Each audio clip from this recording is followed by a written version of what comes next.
What up, what up, what up? Hope y'all are doing well tonight. Hope y'all are ready for some racing. I know we had a little bit of action earlier in the day in Division X. We had some action yesterday in Division 4. But right now it's Division 3. We got, some of the fastest drivers, some of the best up and coming drivers in the league right now. You're talking about the Spaninis, the Ethan Patels, the Freds of the world. And so I can guarantee you an exciting and thrilling race here tonight in one of the most classic and important tracks in the history of Formula 1. And talking about someone who's important and maybe not a classic, but he's getting there in his own right, we have Nathan Doan, Division 3 champion of last year. Nathan, how are you doing tonight? Oh, I'm doing great. I'm doing even better now that you think I'm important. But it's Belgium. It's one of the most important tracks, and going into Belgium, we've had some standings battles between Mercedes and Red Bull. The two teams only separated by about 12 points, so it'll be very interesting to see. If we get some slipstreams like we saw in F1 qualifying today, or if it's just every man for himself. Yeah, absolutely. I think it'll be super, super interesting. Kind of the quality strategy, what's going to happen as we move on throughout this start of the weekend, essentially. And the first person out on track right now is NVA, and the Alfa Romeo followed closely behind him. I believe is a Ferrari. Is that Spanini? No, that has to be Pylon or Pelon. Sorry. So maybe we're gonna see a little bit of a toe, right off the bat, or maybe Pylon will give him a little bit more space. But Cushy is also already retired from the session. That is bizarre. Now I'm wondering if Kushi has a qualifying ban or he's just Mm, wanting to do a last first challenge. But it's with everything that's happening in Belgium tonight, or what will happen. We saw last night, just how crazy the race can get at the end. We even saw last season where I won here. It was just a lot of safety cars, so drivers yeah. have to be really careful in the race. Yeah, so absolutely. So take us, we got 15 minutes left in quali. So, granted that wasn't the probably your favorite moment. It was a win, but it was definitely a little bit probably an odd feeling. But despite that, take us through that weekend. What does it take to be a race winner at Belgium? It really takes a calm head, especially when everyone around you is just wrecking each other. Like in 2021, it was bad, but in this new game of F1 22, we saw that it was even worse in Division 4 last night. So it really just takes a calm head and good defensive driving just to make sure that you don't get passed for the lead and, stay ahead. No, absolutely. We're gonna see which of these guys can keep a calm head. You know, when you say things like that, there's a couple of drivers that come to mind, but for the opposite reason. And so you say keeping a calm head is crucial to winning, and then kind of makes me nervous for guys like Freddie Rizal or Pilon. He's kind of a hothead as well, and so um, while those drivers are fast, maybe their quick temper and their hot head might come to bite them at this specific track. Yeah, on this track, it's just very easy to make errors. So you want to keep, like I said, a calm head, and you don't want to be hot headed. You don't want to get mad because you know you get mad, you have a little fit, and 2 seconds later, maybe you're in the gravel, maybe you're in the walls of Puan, or just out of the race. So I think that's really going to be key. And like you said, Freddie Razzle, very very hot headed. He did just murder a porcupine, so we don't really want to carry those emotions into the race. Yeah, we're really unsure of what it is. At first it was a moth, then it was a porcupine, but the first thing we heard was just a lot of crying. Like it sounded like he was genuinely in pain, but he's got it all sorted out. And NVA is about to have it all sorted out for his first and just the first flying lap of the entire session. We're gonna see kind of what is the benchmark probably for like the midfield right now in NVA, like probably a top 12 driver. But there's only 18 drivers here tonight on a full grid. And NVA goes 144.8. Cal immediately decimates that with a 143.7 and Pylon 143.9 close behind. Yeah, it's very interesting to see how Cal is just so much quicker than most everyone else, except of course Pylon. I'm not sure how to pronounce it, but good performance from Pylon so far. Just to stay close to P1, but I'm really paying attention to how the Mercedes of Wild Fury will do right now because obviously the two are championship contenders. The constructors' points are very, very crucial. But like like I said, I think Cal is just the faster driver out of all of them. Yeah, I think he is. Um, I and it just seems weird. Like I definitely he's the fastest driver here, but I feel like I don't know if it's just like a subconscious thing or if it's just kind of how the cards like fall, or if maybe I'm just overrating him a little bit. But I feel like he could always do more in these Division 3 races. Um, and so maybe this is the race where he wins how I think he's gonna win by like he laps the entire field. I don't obviously that's not actually gonna happen, but when I think of Cal and D3, it's kind of what I envision in my head. It just hasn't seemed to happen yet. Yeah, it's very interesting to see just Cal do his thing. Like he's a very quick driver. He won Division 2 Australia, which was embarrassing for us all, but I think I think he's just very, very dominant in this field, but things can get to him, such as mistakes. I think last time out we didn't see the best performance from him, but I think he can recover this night tonight. Yeah, I think he's definitely looking to recover, and we haven't seen much of Pilon up there in the top um, kind of step of Division 3, but he's there right now, P2. So I'm wondering if this is also a race, even though I said something kind of against him earlier. But if this is also a race where he kind of comes into his own, he's finally, back to Pilon form, and finally gives Cal and the rest of the guys a run for their money. Yeah, and of course we've been talking about the front runners, but I'm actually a bit interested in the midfield because um, in the constructors' standings, Ferrari, Haas, and AlphaTauri are only about 3 points ahead, apart from each other in the constructors. So really, what every every driver of those teams, what they can do, that will really determine like what P3 will be for the constructors' championship going into round 5 or 6 now. Yeah, it's just so tight in the midfield, and it's always been that way in Division 3, but this season especially super tight. As we're on board with Ethan Patel right now, Cal, who's currently on provisional pole, is Ethan's teammate in P1. Ethan is not set a lap yet, but he's hoping to get close to his teammate, trying to probably beat out Dan or NBA for P4 or P5 right now. That's probably the benchmark for Ethan Patel for his first flying lap. Yeah, like if Ethan Patel can set a good lap, get into like the top 5, I'd say going into the race that'd be very great teamwork that could happen going into turn 1. What can Ethan do to really protect Cal from the rest of the field? And it looks like Ethan actually set the fastest second sector, so we might be looking at a great lap here. As he comes, I don't know, is that the bus stop chicane? I really don't know the names of these like I should, but he hits the DRS. He's coming to the line. He sets a 144.4, so that is good enough to move NBA and Dan down. And so he's sitting in P4 right now, hoping probably now that he's up there, hoping now to get to the top 3. Yeah, so far I think that might be nearing the end of action for qualifying just yet, but I don't think it's going to be the end of action for Mercedes of Wild Fury. I think he was out on a lap earlier, but I think this one is going to be it. This one will be my prediction. It's going to be P5.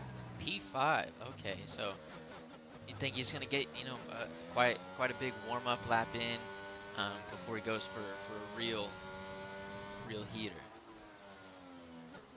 Yeah, and not too far ahead of him on track is his teammate Klinsmann, like I said earlier, just fighting to keep the lead of that constructor's standings. I think Red Bull is obviously the faster and better pairing of drivers, but Mercedes has been just really consistent in getting the points and not making too many errors, so just staying ahead, I think, is a goal for the constructor's standing for Mercedes tonight.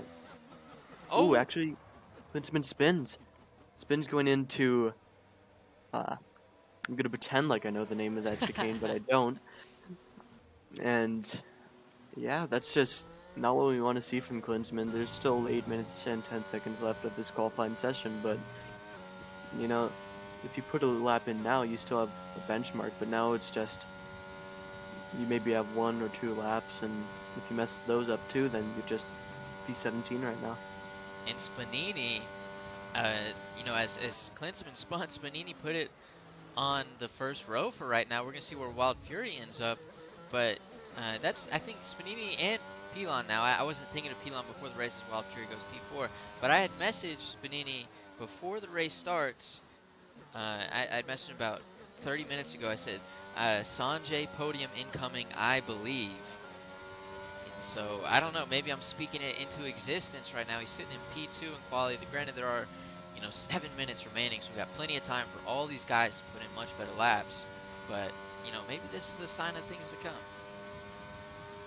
Yeah, you're talking good about the two Ferraris now, and I know that Peter wants to talk good about them too, but last time, we talked good about them. They both, I think when me and Peter were in the commentary booth together, I said something good about them, and then they spun, they crashed.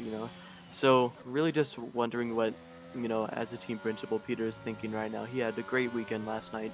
So, just wondering, like, if there's any strategy, if there's any team orders going on tonight with any of these teams, really, as we see Collide. I think he crashed through Erosion Radion, so, out of the session. And he did that. That McLaren did something a little bit weird earlier. I think it was with Fred. It could have been with Josh Barnsley, but they were side by side going into the final two turns and into turn one as they set their first hot lap. It was really bizarre. It looked like they were racing. It was just really bizarre. And Fred puts it up P2 right now, 2 tenths behind Cal. And so these times are dropping and they're dropping quick. Yeah, they're dropping a bit too quick for my liking because, my time trial isn't even comparable to this, so I'm just kind of, sulking back in my chair, just looking down, half head down, and just like, I'm trying to figure out what will be the pole time and how that compared to maybe times we see later tonight in Division 2. Yeah, I'm really interested. I think I always underrate the Division 3 pull time and overrate the Division 2 pull time, and so or just general quality times like between the two divisions. And so, like for me, they're a lot closer. At least the top end is a lot closer in Division 3 to the rest of D2, and a lot of them are a lot faster. But I always still imagine like there's this big gap, and as the league gets just so much faster, that gap for every division just shrinks. Yeah, it's crazy how Division 3 is supposed to be the lower of the two divisions, Division 2 and Division 3, but they're so close. Honestly, if this might be a long shot, but if 40 car grids were a thing, I'd say the field would be even more competitive than it is right now. It would be pretty intense for so many reasons. I wish we could do stuff like that. Like, I don't know, there's more customization in the servers and stuff. You could have community events where you throw out 40 people on it. I think that would be dope. Yeah, I mean, it's what can you do in F122 except get penalties? But yeah, like you said, very chaotic it would be because even 20 cars, it's a bit of a struggle to go around Spa and not just have no DNFs, have a clean race. Because even though Spa is very historic, very classical, very very good track actually, it's just very hard to keep it on on track and keep it straight sometimes because so many corners and so many like different braking zones and stuff like that that you can really just make errors and you know spin, and that could ruin it for everyone. Yeah, I mean, I'm really interested to see how it's going to go, especially after last season, what we saw in Division 3. It was it was sickening, to be honest, and I'm hoping these guys can what would the word be? Avenge that? I don't know if it's really make up for it, I guess, but I feel like there's a word I'm missing. But I definitely want them to make up for it. Um, they have to, really. And I think this group of guys can definitely do it, and they will do it. And right now we're going to see what Ben can do in the Alpine. That's your guy right there, correct? Yeah, that's my guy. Although it's not, I didn't actually know that we were gonna have a reserve driver in for the Alpine today. I thought maybe we would have Stars FPS, but doesn't seem to be mattering much because Ben is still setting purple sectors, it looks like, on the track map. So we'll see what he can put in a time and see if it goes. I'm gonna take a wild guess here. It's gonna be maybe P6. P6. So we're thinking, probably in the 143, high 43s or low 44s. Where does he go? He goes high 44s for P9. So not too far off in terms of position in both those Yeah, Alpines, P9 and 10. yeah. P9 and P10 is a very well. I guess it's not the best place to start a race because obviously it's kind of far back down the grid. But I think it'd just be very chaotic to be in the midfield. I'm sure I'm going to experience that on my own, but just keeping it clean through turn one is what like we think qualifying is important now. But if any of these drivers, crash into each other, then all the results that we see right now could just really go down in shambles. Yeah, turn one is definitely going to be super chaotic as Eric Minerni goes P7 with a 144.2. And a lot of these drivers are coming around on their final out lap, ready to start their final hot lap. And I think, is that Cal? Who's leading the charge here? Let's try to figure that out. I believe that's Back Pains leading the charge. Or is that Ethan? I really can't tell who. Ethan, I think, is on his final hot lap right now. And he's the first of everyone else ready to do it, I'm pretty sure. Yeah, let's hope it's a very clean lap from Speedy because, like we were saying earlier, if he gets into the top five, he can really play a team game with Cal and just like try and go for that constructors win in this round. But we'll see what he can do. Obviously, just trying to keep it straight on track, just trying to get through all the corners without losing too much time. Taking the right amount of curb. It's just a very precise. You have to be very precise on this track. So I'm interested to see what all these drivers can do.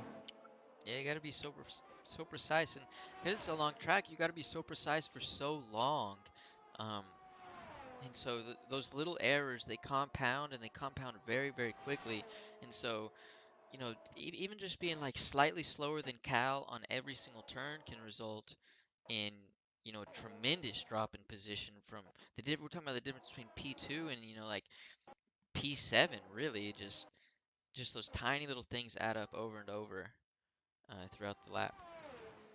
Yeah, and of course the setup will be a big like it will be a big influence on what the lap times will be. I found that at least for me a lower downforce setup would be nice, just so you can get that straight line speed because this is a long track. It's one of the longest tracks, if not the longest track already. But like even when it's the turns and everything, they're still not incredibly slow turns. So you need a low downforce setup. Just keep the top speed up as much as you can, and that will get you a fast lap, like it got Ethan Patel a fast lap into the top five yet again. But I think that was Klinsman who did him one better, or was it Freddie Razzle? It was Klinsman went up there to get P3, and it did. Ethan did a great lap, but there's a lot of guys left that are itching to do even better laps, and they're coming around. They're in sector 2, sector 3 right now. We're on board with Spanini.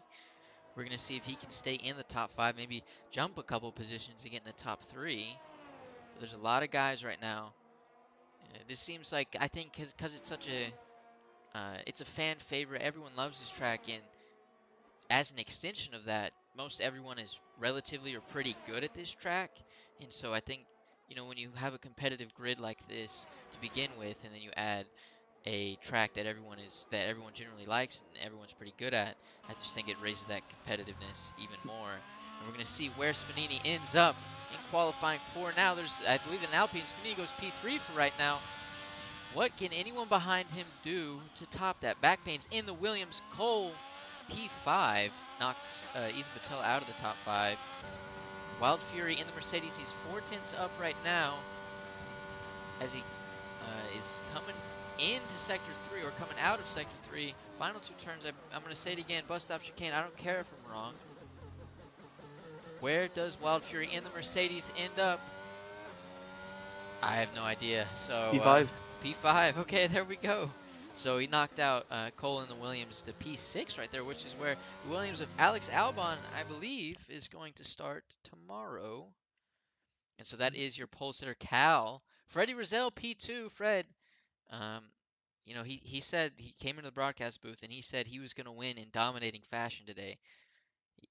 So, not off to a he's off to a decent start, but not the perfect start. Spanini in P3 in the Ferrari. Finally, a great showing from Spanini. Klinsmann, Wild Fury, P4, P5. Cole, obviously P6. Ethan Patel, P7. Gary Hamilton in the Alpha Tauri, P8. Pilon, P9. Eric McNerney, P10 in the McLaren. And then you have the Alfa Romeo of NVA, P11. Ben and Dan. Just two first names back to back, 12, 13. Josh Barnsley, 14. Gibbs, Alpha Tauri, 15. I believe Corsair's Tyler in the Haas. And then that is Cushy and Khalid. I'm sorry, I don't know how to pronounce your name. To, to round out the rest of the grid. Yeah, and going into this race here, I think we actually do have the formation lap back. Like there was a bug where we'd have decided to actually broadcast formation lap, but I think we are good now. So really, just seeing how the drivers can keep the tires up to temperature for this race start. P1 obviously starting on the inside line. See if maybe Freddie Razzle can get a great start and go around the outside in turn one. But we just really have to wait because around this incredibly long track. Like last year, I think, well, last season, it, the formation lap was just very long, so we're going to be on our toes just waiting for the race start and the lights to go out. Yeah, absolutely. And I think it's important that you mentioned um, that I believe Formation Lap is back because Yeah, these guys are going to warm up their tires. Some guys are going to do way better than others. And before, it probably all warmed them to the same temperature. But now we're going to have a lot of variation. Some guys are going to drop the ball. Some guys are going to do perfectly. And I think it's going to cause an even greater or terrible turn one, depending on what side you think it is. yeah, and speaking of tires, I think we should bring those up because I'm seeing some interesting strategies. I mean, for the most part, it is mediums that everyone is starting on, but we do have back pains in the Williams starting on the soft tire. And then Ethan Patel in the Red Bull. Like, on the hards, I don't know how effective he's going to be anymore to Cal, but we'll just see what the right strategy is and, how this will affect the race. Yeah, and maybe Backpains is hoping for a relatively early safety car, and he's banking on that, especially if you go off what we saw, throughout the week, throughout all of, league racing at Belgium. Um, Safety cars are almost inevitable, but you know, in the history of Division Three, when you start saying stuff like that, like safety cars are inevitable, as Ethan Patel is probably really mad right now. Um, like races like Jeddah, season three or whatever it was, first race at Jeddah for Division Three, first race ever in ZRL at Jeddah, and everyone was saying there's going to be over and under for safety cars was like 6 or something like that. There were 0 safety cars, and it's been like that throughout everything. And so now when you're putting safety cars on the line, I don't know. I get a little nervous about it, I guess.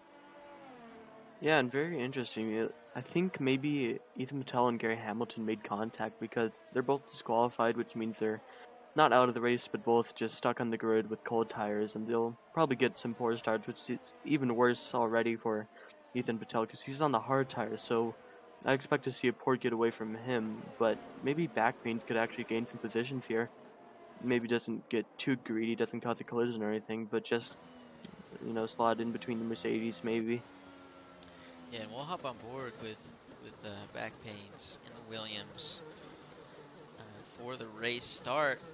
Because most of the time, for whatever reason, whoever our guys are with the cameras, they are terrible. They just they're never in the right spot really. So we're gonna see maybe from an onboard perspective we can get a better camera angle. We'll be somewhere else, but so far no good. Looks like everyone is lined up on the grid now, and here comes the race start. It's two One lights. light, two. Oh, Go ahead. sorry, Nathan. And there we go. There's 5 lights. Oh, they're holding him for a while, and back pains is off. Who got a better start there? I think that was, yeah, Cal got a way better start than Freddie Rizal right there. Klinsmann, much better start than his team, or about the same. Pylon with a mega start, and there's chaos already, turn 1. There's a lot of guys off track right there. I believe that's Gary Hamilton had to go way wide. A lot of guys are getting illegal overtakes right now. They're going to go like 3 wide going into Eau Rouge right now. This could be chaos. Someone's got to back out. Oh, they don't. Or one. I believe that was Gary Hamilton who backed out again. And they are just, that was a dogfight turn one. Yeah, and it's still going as we go into Lake Holm. It looks like Gary Hamilton will be able to get the move done on Eric McNerney. Because does he go down the inside? It looks like he doesn't, because Eric McNerney just does not leave any space to the apex at all. But it looks like there's an incident. It's Corsair. He's gone around, and it looks like Ethan Patel in the Red Bull has also gone around. He's this is terrible for Red Bull in the constructors because the two Mercedes of Wild Fury and Klinsmann are still in P4 and P5. And wow, what a start!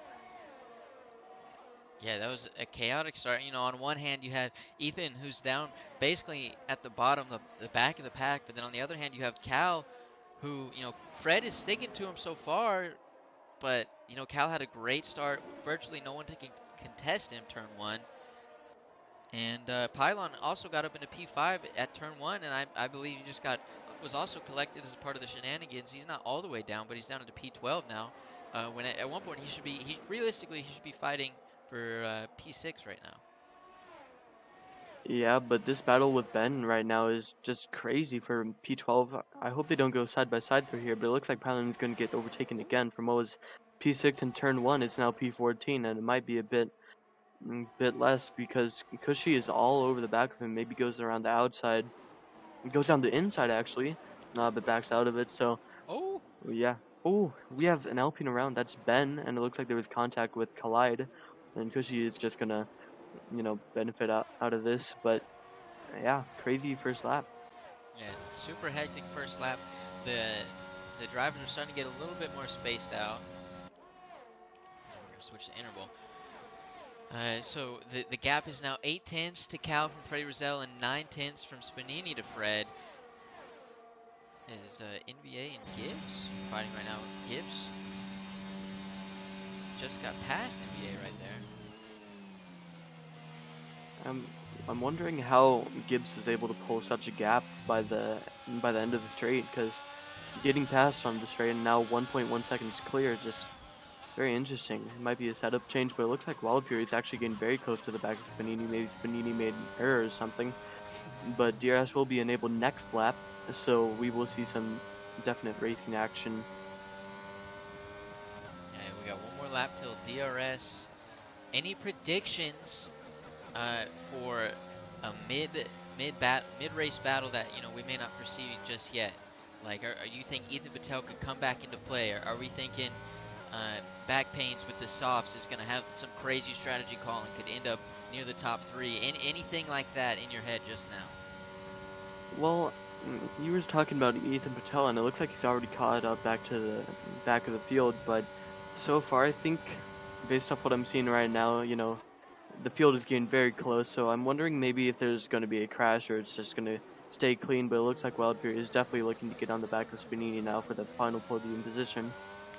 But Klinsmann is getting closer too. Maybe a mistake as we see Keisler and NVA getting past each other. Actually, no, that's NVA into the pits. Maybe some damage has to be, right? And that would kind of explain how Gibbs just got so much distance from him, immediately after passing. We don't know if there's contact between them. Oh, as back pains Cole in the softs, he's out of the race. Out of what is that? Eau Rouge? I don't know, but that was crazy. It just needed to lift, I guess, a tiny bit. Didn't take the right line, and he's in the barrier. And I'm telling you right now, that man has a concussion. His brain is rattled. It's scrambled right now. Yeah, He's back out. pains was like the only guy who was going to benefit off as a safety car, but he's not going to benefit anymore because he is probably unconscious in the cockpit of his car. So, will we see any pit stops? Will we see just people stay out? What do you think? I haven't done any tire testing this week. I don't know how long those hards can last.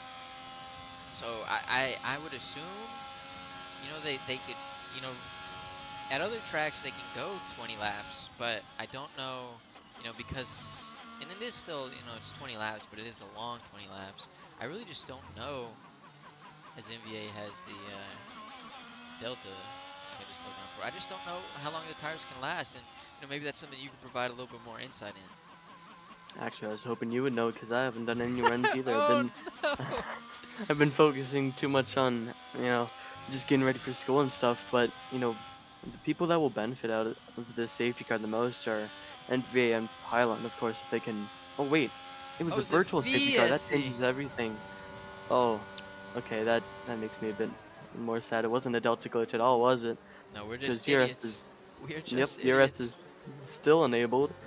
So it looks like maybe Wildfire can get onto the back of Spanini and maybe bring along his teammate for good measure. But yeah, that's about the closest battle we see right now on track, other than Collide and Ben just getting to the green flag now. But Oh, it looks like Ethan and Corsair are yeah, really going they at were it to make a bumping lot of wheels there contact. for a little bit. And I think, something that I've noticed watching Wild Fury throughout the season is he is really, really good at saving his battery um, into the last couple of laps or till when really he's just smart with it. And so, as I think he might be going for an overtake on Spinini right now, he's just super smart with it. And so I think when he decides to use it or when he presses it, he knows the Ferrari uh, Mercedes battle is essentially done, and so I think I'm just really waiting for that overtake button confirmation. See Patel still battling the Haas. I think he might have got a 3-second time penalty while doing so, but like you said, battery management, it's very big, strong. It's a strong suit of Wild Fury, isn't it? But it looks like it's a strong suit for both the Mercedes as well, both around 90%. So I think that will definitely be able to be a key part of making overtakes. And it looks like, speaking of overtakes, Koshi has gone past Kaiser, but maybe going into the chicane, Kaiser will fight back, just barely. Yeah, it looked like he was thinking about it for sure, and of course Cushy is on the hard, so Kaiser has the better tire right now. But again, oh, and he has a little bit of a snap right there. And that's going to cost him throughout this entire straight just a little bit. And that may even bring Ben into play coming in to the bus stop chicane. He's going to have the DRS, so, coming up Eau Rouge after that Kimmel straight, Ben just might be able to have a little peeksy at Kaiser. But Kaiser's back on the behind of Cushy despite kind of the bad exit throughout whatever that corner's name is. Yeah, and I'm looking at Wild Fury now. He's kind of dropping back from the back of Spanini, but with battery and DRS, he's not saving the battery anymore. It looks like he's going to go down the inside maybe, and he does. Let's see if he can pull it off. Still side by Oh, side. Spanini. Oh, a little bit. He was sliding just a little bit. Can he hold off the other Mercedes? He sticks to the inside right now. He had to let Wildtree go, and he lets both of them by. Or he doesn't let both of them by, but both of them get by. Just to a little bit of sliding. It looked like, Spanini was going to have some great defending there. And he attempted some great defending, and just the car just didn't have the level of grip he needed it to. Yeah, that was absolutely wild. But the other Ferrari Pilon is easily making position on NVA, and gets through there cleanly, easily. But wow, it was very interesting to see Spinini just kind of lose grip and have to let both the Mercedes by. Wild Fury got the move done in a place where even I wouldn't even be brave enough to overtake. But hats off to the two Mercedes for making it work. Yeah, now they set their sights on to Freddie Rizal, who's now 2 seconds behind Cal. And this isn't looking like a dominating win for Fred. It's not even going to look like a win at all for Fred right now if things don't change relatively quickly. Yeah, maybe use that finger injury we heard about. Oh, that is true. We can blame it on the moth porcupine, whatever it was. It looks like actually Wild Fury is closing the gap just ever so slightly to Freddie Razzle. He was like 2.6, I think, at the end of the lap, and now he's about 2.4. So I'm wondering if Wild Fury can pull along his teammate. Maybe they can help each other out with some DRS just to catch up to the back of Freddie Razzle. And Spanini has already fallen back behind the Mercedes, so you know that's not going to be interesting at all. But maybe Gary Hamilton and Eric McNerney can provide some racing action for us, as it looks like the Mercedes do swap positions. Very close though. And it looks like, Gary yeah, Gary Hamilton Hamilton goes for a goes move around the outside. on Eric, and Eric went super, super inside. Really rode that curb. Something I wouldn't do. I wouldn't want to settle the underside of the car. But Eric looks like he was right on the tail of Gary right there. I didn't know if he was going to go on the inside. He does go on the inside because Gary has a terrible Oh, but oh, this is a crazy battle right now between the Alpha Tauri of Gary Hamilton and the McLaren of Eric McNerney. Eric completely out of battery right now. And what? Yeah, Damn. go ahead. What? I mean, it looks like, yeah, just battery management will be the important thing, but it looks like Eric is going to go down the inside again. But Gary will be able to hold it out around the outside. So now Eric has to do him again, just stick with him through the DRS zones because he has no battery, he has no advantage through that whatsoever. So, this will interest Gibbs and, never mind, not Ben. This will interest Gibbs in, maybe getting in this fight for P6. Yeah, absolutely. I think this is, if these two can just fight and Gibbs gets in the fight, I don't know why I just said it like that, but Gibbs needs to get up here and put a little bit more pressure on Eric, and maybe that allow Gary to get away from it, and then because Eric is so vulnerable with the lack of ERS, Gibbs can make an overtake. Yeah, it looks like the only driver under pressure right now, though, is Gary Hamilton. He made a pretty big mistake going into the bus stop chicane, which is indeed the name of it. But yeah, it's just like we said earlier, you have to keep a calm head. You can't make too many errors. But it looks like Technical Speedy and Kaiser are going at it. Maybe go side by side through a roost. Oh, I Maybe. sure hope so. Please, nobody back out, and Kaiser, I think, just Oh, backs out just a tiny little bit. But he's going to have the run on him and the DRS coming through the Kimmel straight. Going to burn a little bit of ERS, too. He wants to get the move done really quickly. And they're going to go side by side. Ooh! ooh, Oh! oh. All right.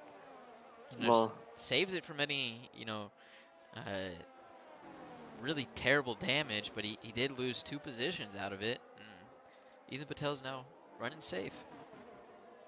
yeah, and it looks like Gibbs has actually closed up to the back of Eric McNerney, so this will definitely be a bit of a, I don't know how to describe it. Eric McNerney will be under pressure because he has still the same amount of battery as we saw him last time, about 20%.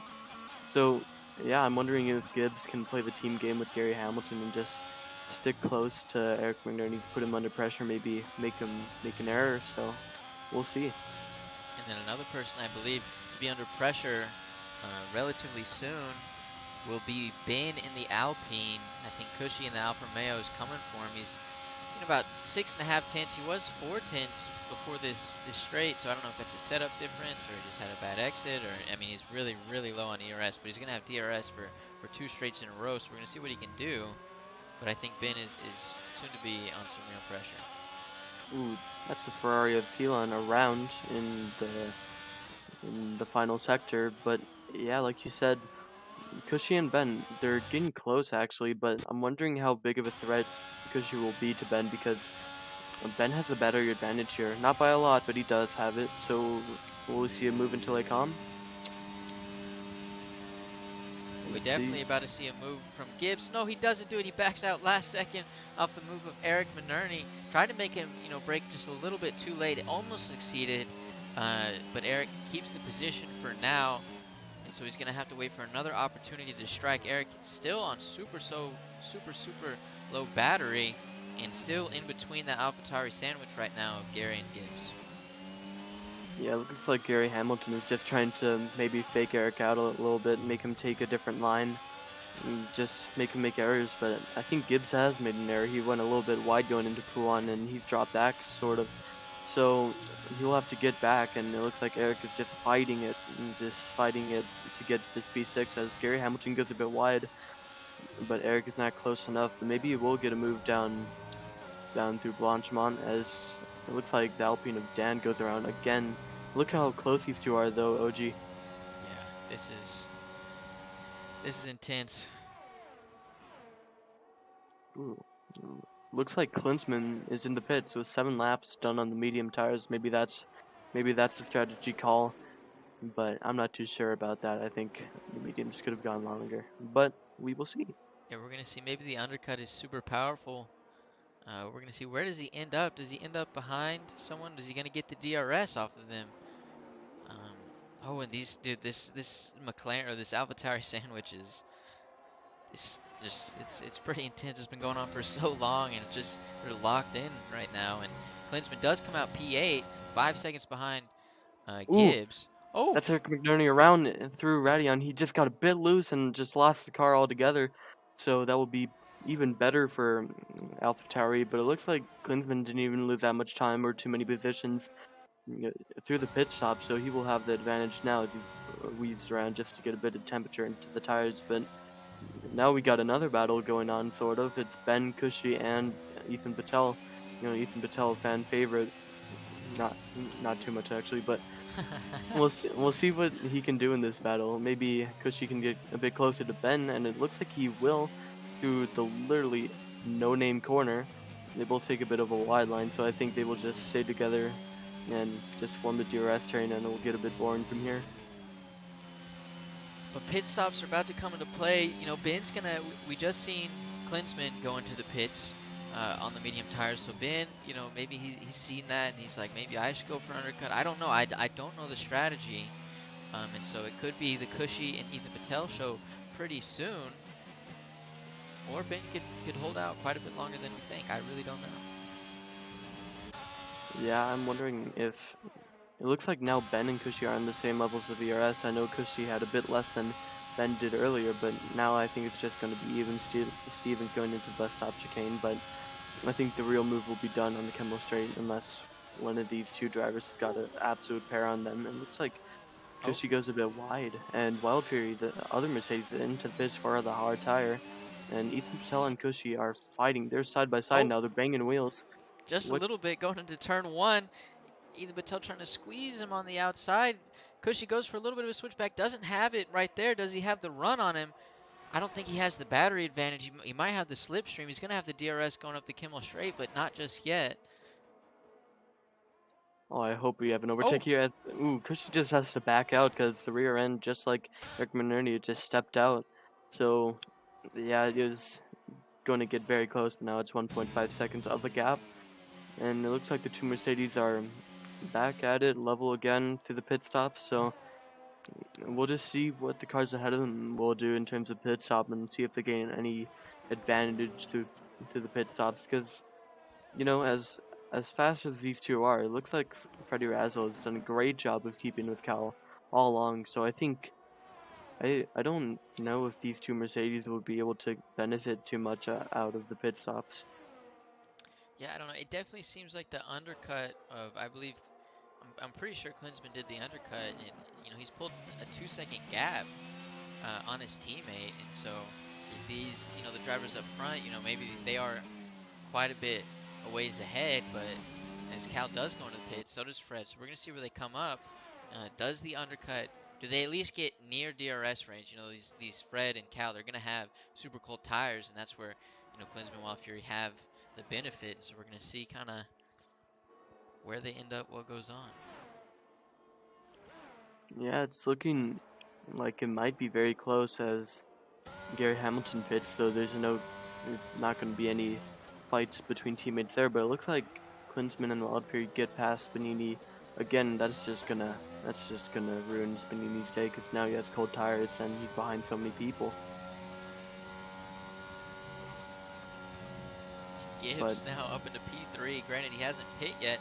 He's about to be overtaken by Klinsman in the Mercedes. Klinsman goes to the inside here. And Klinsman is now, really close to Fred. And Fred somehow got, what, like a second and a half in the pits? I really don't know how that happened, but he did. He's almost in DRS of Cal again. And so we may have a race for P1. Klinsman is right on the tail of Fred now. yeah, and at least from my POV, there was a great camera angle just going on the overhead angle. But yeah, Klinsman definitely has better tires than Freddie does right now. That won't stay that way, but just keeping the temperature in the tires that will really benefit to Klinsman right now. As he's 3/10, and like you said, Freddie Razzle has closed and is still closing to Cal. So I'm wondering if we could see a 308 battle for the lead here. I mean, if you look at the ERS as well, Fred has done a great job. Fred has 75 ERS. Cal only has 30, and he's burning it right now 20. And so, he's just trying. Cal is trying to get out of the DRS of Freddie Rizal. I think Fred has to do everything he can to stay within that. Yeah, and that should be easy for Freddie because he has a lot of battery to spare. What was a quite an embarrassing finger injury to what could be the battle for the lead now. Um, I'm really excited to see what Freddie and Cal will be doing. But even with DRS, it looks like Cal is just pulling away, so maybe that there's a difference in setups. But it looks like the Haas is around. That would be Corsair in Sector 3, but it doesn't matter because we no longer have a fight for the lead anyway, so I guess it does matter. But Klinsmann is still close to the back of Freddie Russell, so maybe a battle for P2. Yeah, absolutely. I think, especially with Fred having no DRS to protect himself with, eventually, it'll catch up to him, and I think Colin, or not Colin, yeah, Colin will be just breathing down his neck. Yeah, I don't think Freddie would be too comfortable right now. Like just with this Mercedes right behind him, he can hear the engine, but I don't know how much he will be able to do because Klinsmann, even through the dirty air of all these tight and twisty corners, he's still keeping up with Freddy Razzle. So maybe we see something. As it looks like there was a yellow flag. I think it might have been for Ethan Patel or something, but there was positions dropped as Ethan does let Cushy by. I'm not sure what that's about, but very interesting. The two drivers still need to pit. They're one of the few drivers who still need to pit. So, yeah, just kind of confusing what's going on right now. Yeah, everyone on track right now is on the hards, but of course, as you mentioned, Ethan Patel and Cushy both still need to pit, and I'm assuming they're banking for a relatively late safety car, which would benefit them greatly, as no one else, the rest of the guys use their mediums, and so they're gonna have to just stay onto the hards. Um, but if Cal's setting laps like that on the hards, then I don't know if the mediums will help him too much. Yeah, and it looks like for a moment Freddie was going to get close to the back of Cal again, but what I'm looking at now is that now Klinsmann, I mean, actually, it was Freddie, wasn't it? He had the battery advantage. Now he's all the way down on Klinsmann's level once again, so that will be even better news for Klinsmann as it looks like Ethan Patel does pit. And yeah, it's kind of calmed down the racing action, but I'm hoping it kind of stays alive as, with the gap varying from 1.3 seconds to 9 tenths, 8 tenths like it is right now, I'm wondering if maybe Freddie Razzle has a higher downforce setup, just getting quicker through the corners. And I think he might. I think this is potentially misremembered information. Um, but Oh, back in Miami, I'm fairly certain. Oh, is that a potential safety car? I that don't was know. Ethan Patel. He retired Wow, coming out of the pit lane. Um, wow, yeah, that's weird. no I safety think car yet at all. no, there wasn't even damage. I didn't see any on the car. I think he maybe just had a little clumsy spin out of the pit lane, or maybe I'm just misinterpreting that altogether. But not a great way to end the race for Ethan Patel. Yeah, it sucks after a qualifying where you feel like you're doing things, you're moving up, you feel pretty decent about it at least. As Fred is 8 tenths to Cal right now. You feel decent about it, and then just really lap one shenanigans, and it feels like race after race with Ethan. It's just something's happened to him, and it's super disappointing for him. Yeah, like I was saying, Red Bull is. I think they are the faster bearing, but they make mistakes, and clearly that's showing, and that's gonna be a huge blow in the constructors' championship. So they won't be able to catch up quite as much as they were hoping to. But it looks like Klinsmann has actually dropped back from the pack just a little bit. But yeah, Freddie is still getting closer. He's 5 tenths now, so this might be an impressive showing for the second best British driver in this league. The second best British driver in the league. Obviously we know who number one is. It's the GOAT, the greatest of all time, Bud Scott. But Fred's really not too far off. I'll give him that. I think he's closer than a lot of people give him credit for. And if he defeats Cal here with 8, or I guess 9, if you can technically do it with 22nd lap, with 8 or 9 laps remaining, then I think he can definitely stake his claim, or You know, I wouldn't be mad if he claimed he was the best one. As there's another, and that's an Alpine. That's the Alpine of Ben. That is the Yeah. Alpine of Ben. Ooh, it looks like he has no front wing as well, so that's going to be another unneeded pit stop for the Alpine of Ben. It's just, we were seeing him fight for P8, and now he's just definitely going to be at the back of the grid now. Actually, with Corsair 26 seconds behind, I think maybe those two would go head to head. But head to head is Freddie Razzle and Cal right now. As you said, people don't give him too much credit, but with a race win right here, I think he would really get the respect he deserves. That is Mercedes of Wildfire. He is around, so definitely not going to be in the fight for the podium positions anymore. But yeah, these drivers have kept it, relatively clean to what we've seen before, and just keeping it close together. These top three, they've been 8/10 within each other now, but it looks like Freddie is just almost out of battery, 9%. But so is Cal. He's at 6%, so no wonder Freddie is actually gaining. And yeah, everyone's out of battery now, pretty much. So it'll be whether they want to save the battery, whether they want to just full on attack, what kind of strategies we will see in this battle here. Yeah, it's super weird. We got like there are 8 laps remaining, and we're virtually completely out of battery. I feel like we're doing, like it's like an Eric Minerni, just like simulator right now, just no battery. Let's see. Actually, where is Eric out on battery? He's doing better than Fred is right now, but I it's mean, just bizarre. I mean, Gibbs is chilling it right now with 76 battery right now. He's on the back of his AlphaTauri teammates, so I'm wondering if these two want to fight it out, if there's any team orders going on at AlphaTauri. I think that's Fitz Toast that would be commanding that, but we'll just see if they can keep it clean, if they can, just really play the team game here. Yeah, I really don't know. And with Gary having that 3-second time penalty, or let's see, how many seconds does he have of penalties? He has 6 seconds worth of penalties, and so I think he's gotta try to build as big as a gap to the guys behind him.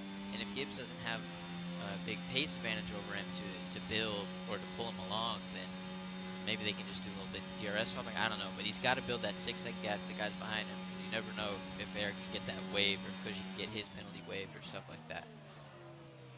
Yeah, and it looks like those, just barely older tires for Klinsman is actually getting to him now because he's dropped out of DRS. And I think we saw some positions changing there. I think it was Pilon and NVA going at it. Ooh, it looks like they make a bit of contact. Yeah, Pilon goes into the pits actually. NVA still has to pit. One of the two drivers that still needs to pit, so the hard to medium strategy just doesn't look like it's doing too much for him right now.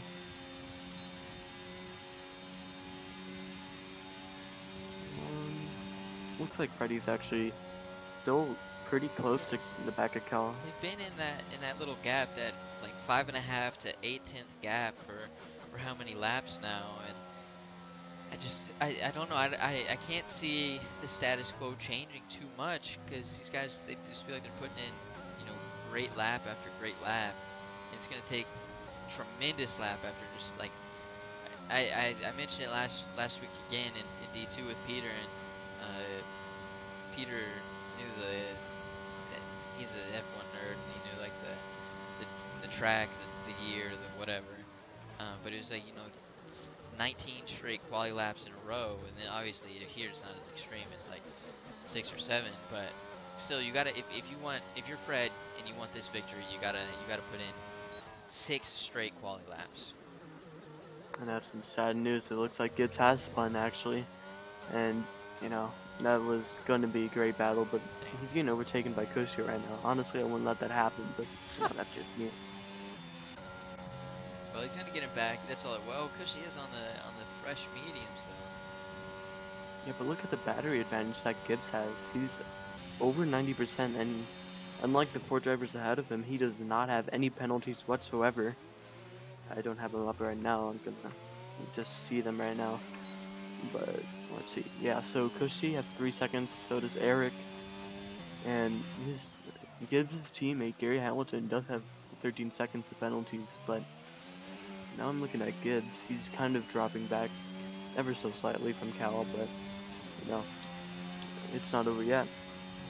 I guess is the thing, you saving your battery or selectively using your batteries is phenomenal. I think, it's a great skill to have, but I also think you have to use it. You can't just sit on it for 20 straight laps. And I think, Gibbs is starting to use it now that he has to.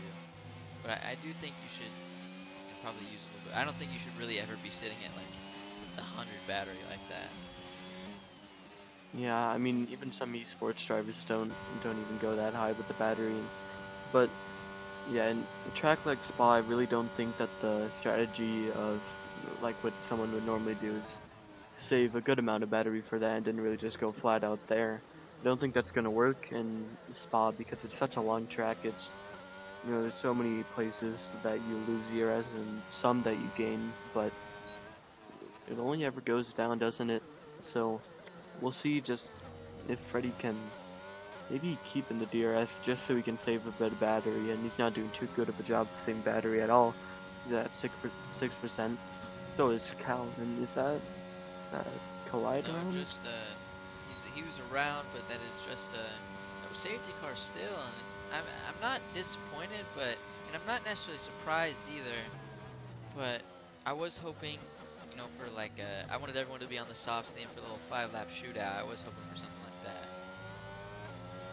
Yeah, as a commentator, it only gets boring like after the pit stops are made and people aren't that close anymore. Like the closest battle we have is Freddy and Cal, and those two have been in those same positions for so many laps now. It's really dying down the action here at Spa. But Spa is a great racetrack. If someone gets close to another driver, then I think they can make some racing action happen. And these are the moments where I really wish we still had TAS or uh, other telemetry that the broadcasters could use because we could see, where everyone was at on warnings and like specific penalties. So like if Cal was on 2 warnings and Fred had one, and maybe you can try to pressure him into going wide one time and stuff like that.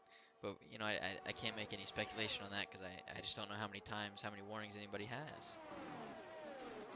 Yeah, it looks like you were hoping for a 5 lap soft tire shootout, but I think yeah, it was Ben, wasn't it, who was on the soft tire? Both Alpines actually on the soft tire, maybe just fighting for the fastest lap, trying to take a point away from Red Bull. Maybe got paid to do that. No, I'm just kidding. There's no speculation between us. So yeah, it's just I don't know. I might open this water bottle here I got next to me and just kind of chill out because man, is it getting boring here, honestly. Yeah, and we're gonna take a, thanks to the leaky valve, we're gonna take a quick look at the race director.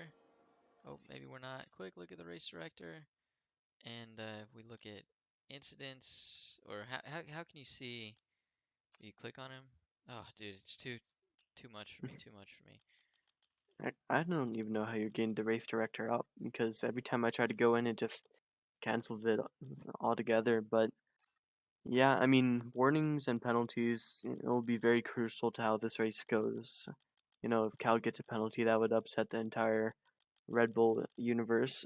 But yeah, I mean, would you rather have this though? Would you rather have like somewhat boring racing action, or would you rather have what we had last season in Division 3?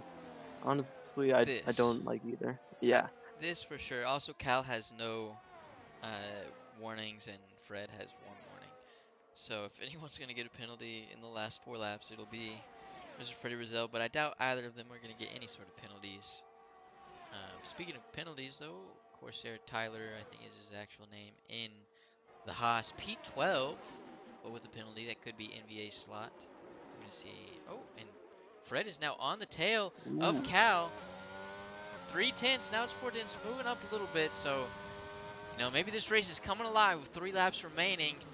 Going into turn one, does Fred get a good exit? Cal looked like he had a much better exit than Fred right there. And that's going to carry along throughout the entire straight. Fred has no ERS. Cal has about the exact same. We're looking at 0-0 for the ERS, but Fred's going to have the DRS. Honestly, with this Is it low long amount enough? of battery, sorry, it's just dump it to 0 because you'll still gain a bit, and Freddie needs to gain a bit more than that. Because still only 3/10, it's getting so much closer than it was in the previous laps. It looks like Cal's just taking kind of a better line, gains a tenth or two about through that Lake Hom section, but Cal is just barely having a bit more battery than Freddie is. So we'll just see what happens in these final 2 laps. Last season it was decided by a safety car. Not proud of that. Ooh, actually that's the Mercedes of Klinsman around, so ooh, I don't know if that will change too much. The Mercedes still sat pretty in 3 and 4. Oh yeah, they were But pretty far ahead. yeah, it's just I don't know, I'm kind of on the edge of my seat now. I'm wondering what Freddie can do. He was pretty confident when he came in earlier, but now I don't think he'll be cocky at all. I think he's just going for the win. He's got his head down. He's got the battery deployed. What can he do here? We're hoping for magical things to happen in the final laps of the race. Will it be the Red Bull? Will it be the Aston Martin? Stay tuned. Hit the like, subscribe button. Comment down. Who do you think is going to win? My vote, I'm not going to lie, it's on Fred, fellas. I want Fred to pull out this victory, but Cal keeps having a better exit in places where he needs to have a better exit. And so if he continues doing that, then I just don't see Fred being able to stick to him before the DRS zone. Had a little bit better exit there, Fred did, but still not enough. It's getting so close, isn't it? It really Heartbeat's is. going a bit faster, isn't it? It's going to get close. I don't think it'll be anything happening here, but I hope it's Oh, they're going to be getting clean. so close. Ooh. I thought maybe Fred was going to go for a crazy lunge. Yeah, Fred is that type of guy, and he's really pushing us to the edge of our seats here now, as he's even closer than he was last lap through the second sector. He's absolutely leaving no room for error at all. You know, he's got no traction control on. He's so precise with what he's doing right now. I'm sure he got another warning there, so Oh, he's yeah. got to be careful, doesn't he? And that's what I was going to say. I was going to say, you know, if you're Fred, you know you have a warning to spare. If you think you can tank the warning, get a much better exit out of a certain corner, then I think you tank it and you know, bet on your skill. You're not going to get another warning, but if that was his second warning right there, I just don't think you do it anymore. Yeah, I'm wondering how hard Freddie will be pushing now, because sorry, you know, he's got to push really hard to get this win off. He's getting closer to the straight, but you know, if he pushes a bit too hard, he goes a bit too wide, he can get a warning, and that will be the end of his winning hopes. But he's getting so close through these corners, having so much more confidence on the brakes. Absolutely. They're so close now, but Cal gets just a tiny bit better of an exit. Ooh, this is going to be close. It's going to be super close, but we're coming up towards, you know, one of the last, you know, real opportunity. I mean, there's opportunities throughout the entire track, but this is the last, like, real solid concrete opportunity. And I just don't think he's close enough. He's further back than he was last lap. Yeah, it's so close, as I guess standard tires in the pits, but yeah, I don't think this is going to happen. You know, prove me wrong, Freddie. Come on. Hey, no. No, it's just keeping it consistent. Yikes. Through this second sector, if he can get a nice exit through any of these corners, I hope he can get the win here. He needs, you know, the best exit of his life. He needs Cal to slip up just a little bit, and I just don't think, I don't see it happening right now. Yeah, I mean, he's got to prove us wrong, doesn't he, though? That's what driving is for. He's still 3/10. He just needs this exit and the exit of the next few corners. It's so different, the lines that these two are taking. It's which one will gain the most time. There's still Here's 3/10. the important one. Oh my God, here it is. Cal needs to mess up. Fred needs to go on, and I think Cal just got on right there. And I don't think Fred had the exit he needed right there to be able to make it work. I know there's still a hill in like the inside of the bus stop chicane, so maybe he can fly over that and get the win. But yeah, I think that's gonna be it. Maybe. Oh, they're so close, aren't they? They make a bit of contact. No.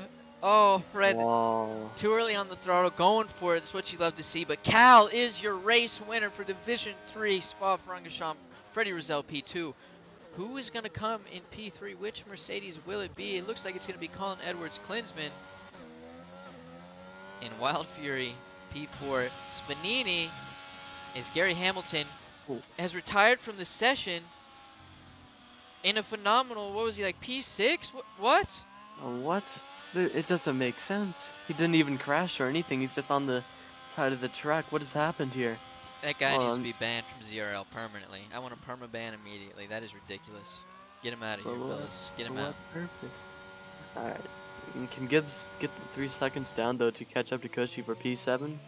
Ooh, it's gonna be close, isn't it? Oh, it's gonna be so. I just Um, don't think he gets it. No, he doesn't. But Spanini in P5, Eric Bernard in P6. Cushy in the Alfa Romeo gets into P7 after starting P20. Josh Barnsley. Fred told Josh he was going to be in the top 10 today, and look where he ended up. P9. Both Ferraris in the top 10 today, P5 and P10. NBA just outside the top 10, P11, and Corsair, P12.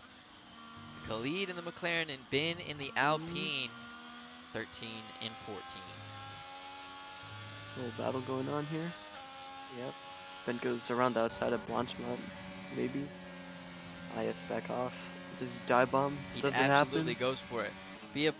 He backs out insanely, Ooh, but Khalid Khalid's goes gone wide. super deep. Can he get the Ooh. switch back? Oh, I just Ah, bumped him, so he's not going to have the exit he needed. I don't know. He may have done it if he didn't have a little bit of contact. that just it was so close to getting exciting. So I mean, yeah, I mean, not a bad race. Certainly better than what we had last season. And But it came, the beginning was great, the middle was bleh, and the end was great, and so I'll take it absolutely. yeah, we'll have to get these three into the commentary box soon. So I want to hear what all of these guys have to say. If what, how how good a mood Freddie is in now, but we'll have to see. Yep. See, we will. Let's get these boys in here.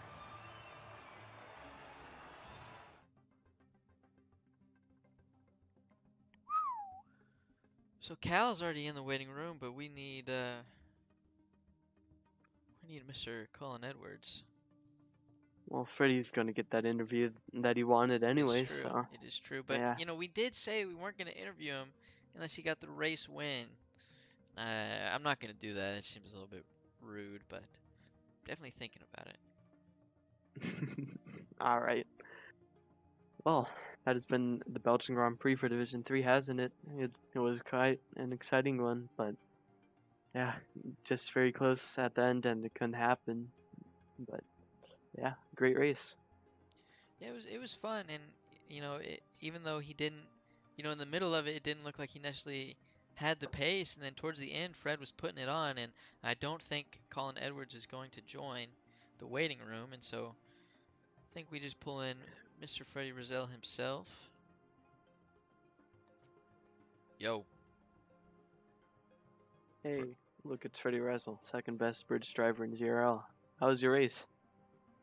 Honestly, fucking quality. Yeah, dude, I, it uh, looked it looked so pretty proud cool of at the myself. end. Yeah, you were getting so close to the back of Kyle at the end. You had us on our toes, on the edge of our seats. What was going through Yeah, your mind at that? yeah, man. I mean, I knew that.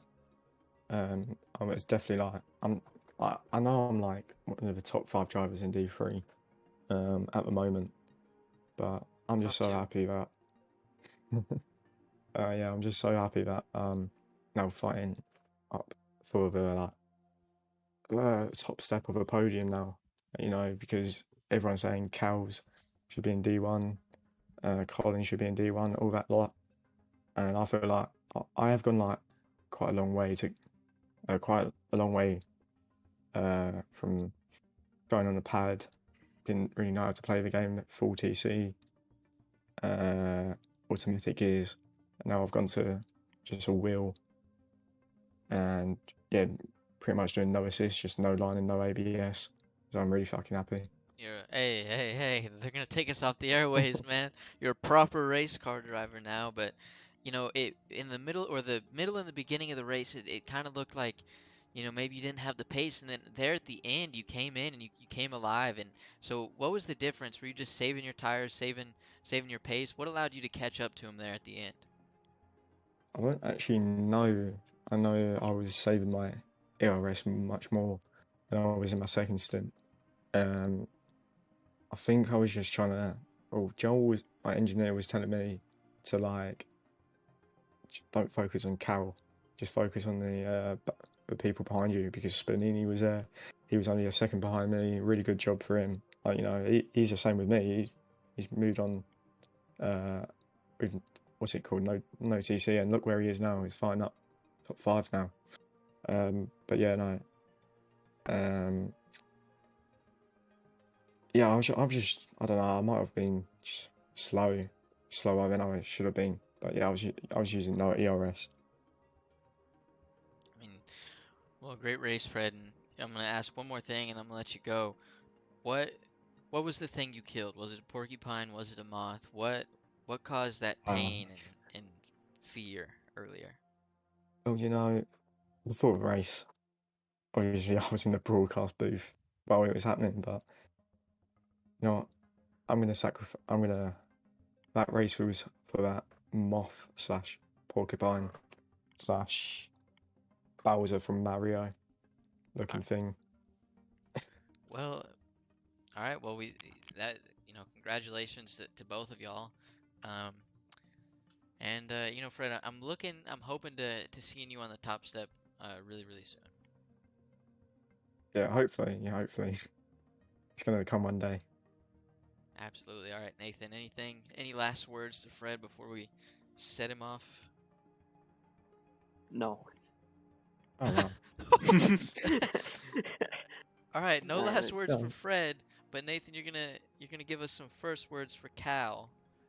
All right, Cal, what's Hey, up? it's Hey, Cal. I know this guy. hey, So, yeah. So, last season you were D2 and you weren't doing too great, but now you're in D3. You're at the top of the race almost every time I see you. How do you feel? yeah. I mean, I'm kind of in championship mode right now. Like, I'm just trying to finish these races. I don't know, man. It's like, as you know, in D3 last year, or D2 last year, I was spinning and crashing a lot. But I was also driving one-handed. But like, the issue is, I don't know, I just push too hard sometimes and wind up spinning myself out. But I've tried to stay more relaxed this season and go for a position. Yeah, and it looks like you're actually subbing for Division 2, so I might start crying now. Then while I cry, I'll let OG take it away. Yeah, so yeah, you're subbing for Division Two. You've won Division Two. You've shown you're definitely capable. Um, you definitely don't belong in Division Three, but you still have a lot of guys fighting you in Division Three, and so I don't know. I just feel like I don't know. This isn't really a question, but I just think it's really cool the competitive level, where you can go and do really well in D1, and then you still have guys like Fred or Colin Edwards, depending on the track or whoever, really Wild Fury, fighting with you. But as I get to my question, which will finally be, um, where do you think you would slot? As we've seen, your top of D or D3. As we move up the order, where do you think you'd slot in the D1 or D2, like for a full-time seat?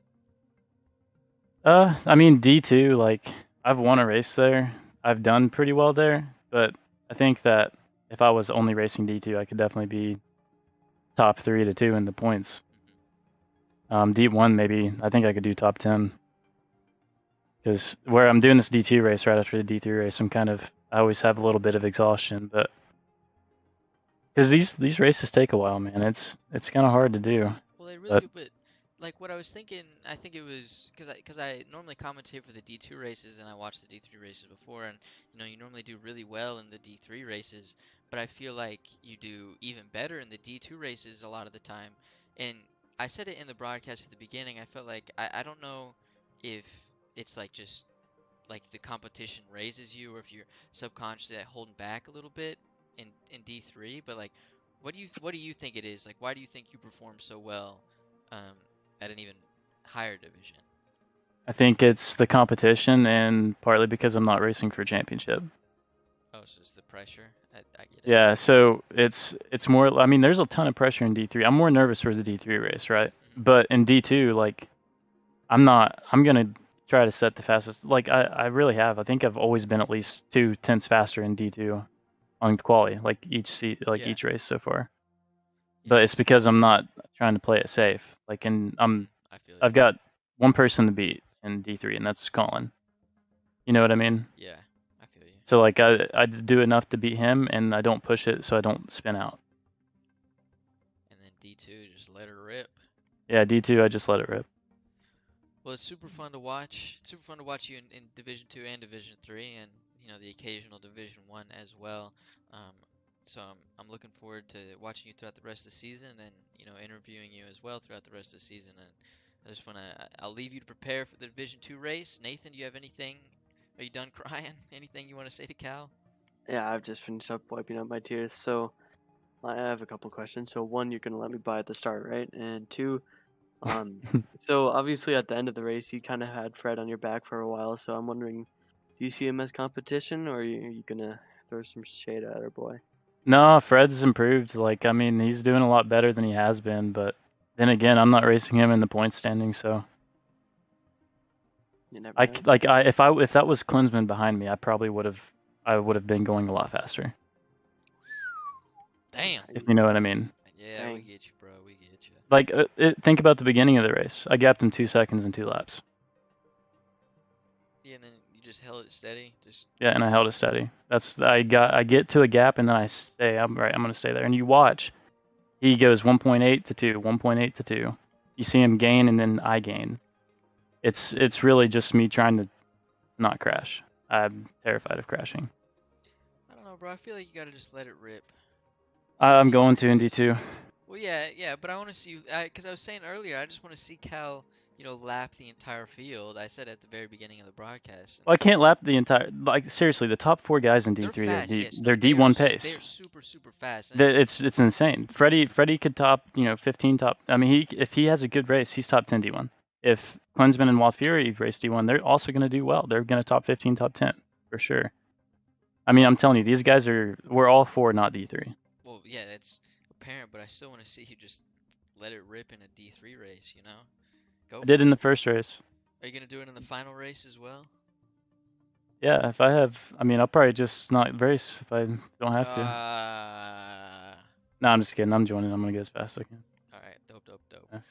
Well, All right. Cal, it's been a hell of a ride, hell of a race, and we will see you later. Yep, see ya. All right, Nathan. What words of wisdom are you gonna give to our viewers before we send them to the Division 2 broadcast? That is in 30 minutes. So stay tuned. Click subscribe so you can see it. What do you have to say to them? Well, one, obviously cheer for me. Everyone likes me sometimes. Absolutely. Hopefully I can get as good as a result as I got last time, just without all the crashes and stuff like that. And I'm thinking about what Cal was saying now, and he absolutely dissed Freddie Razzle. Yeah, he So really did. I was like, damn. in Italy, I'm wondering what Freddie can do if he's gonna retaliate, make some stuff happen, cause another controversy. What happens? Just a little bit of mind games going on. And we'll see how it goes. We'll see how Fred responds. And we're going to see how Nathan Doan responds to not getting any practice in for this week as he prepared for actual life and not F1. I'm still betting a top 5 finish, by the way. So tune in for Division 2 coming up in 30 minutes. You're going to see Nathan Doan dominate that division as he dominated Division 3 last season. It's been real, fellas, and I will leave you to it. Adios.